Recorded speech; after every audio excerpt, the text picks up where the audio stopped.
Hey guys, this is Sports with Dylan. You might be thinking right now, where the heck is this? This does not look like where Dylan usually films. And I would say, congratulations on you being observant in this case. But that doesn't really matter. All that really matters right now is that I am sitting on an office chair, of which you cannot see. This iPad is currently on a desk, and I am in a room and able to give you this news.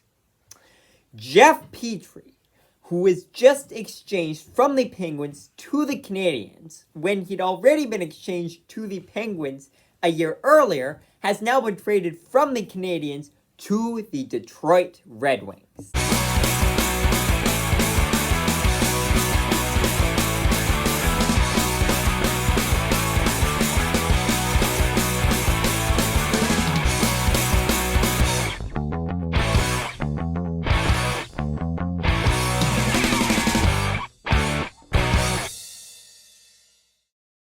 So the Detroit Red Wings received Jeff Petry, and in exchange, the Montreal Canadiens received Gustav Lindstrom, a player who I've never heard of, and a conditional fourth-round pick in 2025.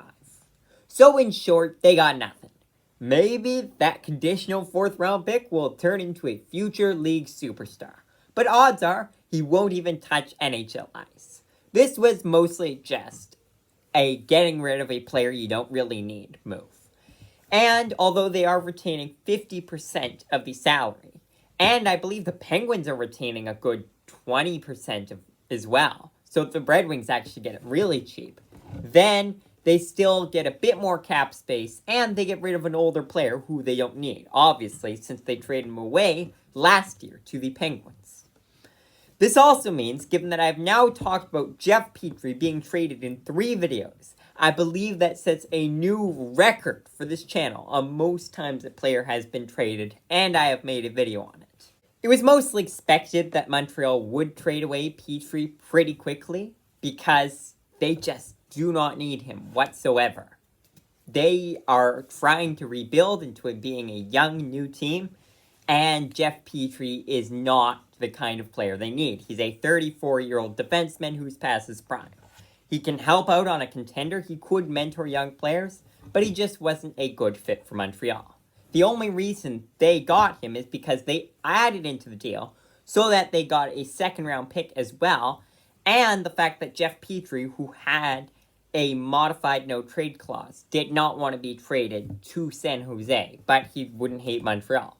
Now he's going to Detroit, where he is originally from. So all in all, he gets a pretty good deal. Even though he's not going to win a Stanley Cup with Detroit, odds are that Detroit will be a couple more years before they're one of the best teams in the league.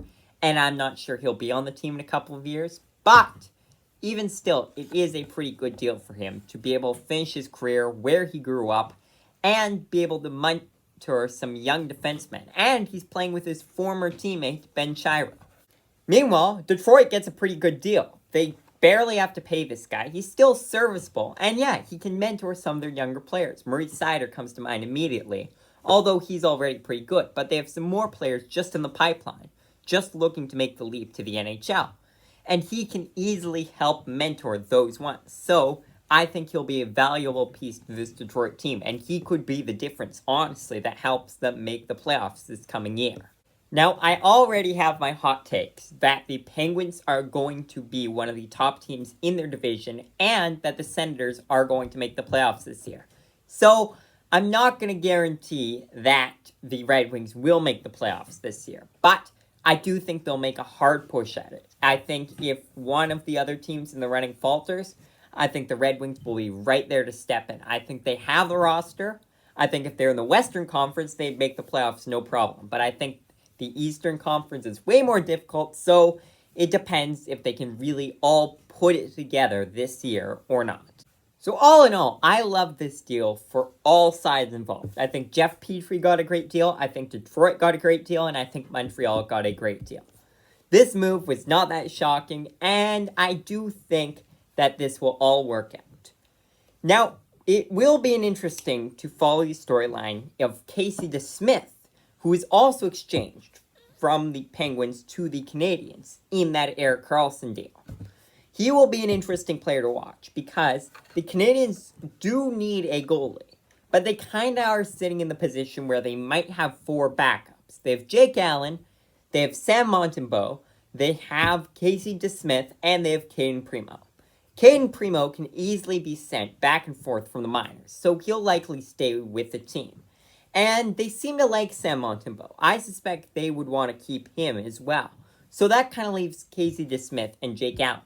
Jake Allen is older and more expensive, but I do think he's a better option, or a more reliable option at least, than Casey DeSmith. While Casey DeSmith, I think, has the potential to be a really good goalie, but he could also turn out to just be a mediocre to low-end backup. So it's tough to say, but I suspect we will see Montreal making another trade, at least one, maybe more, with some of their expensive forwards also maybe looking to go. But we'll have to wait and see. For now, thanks for watching.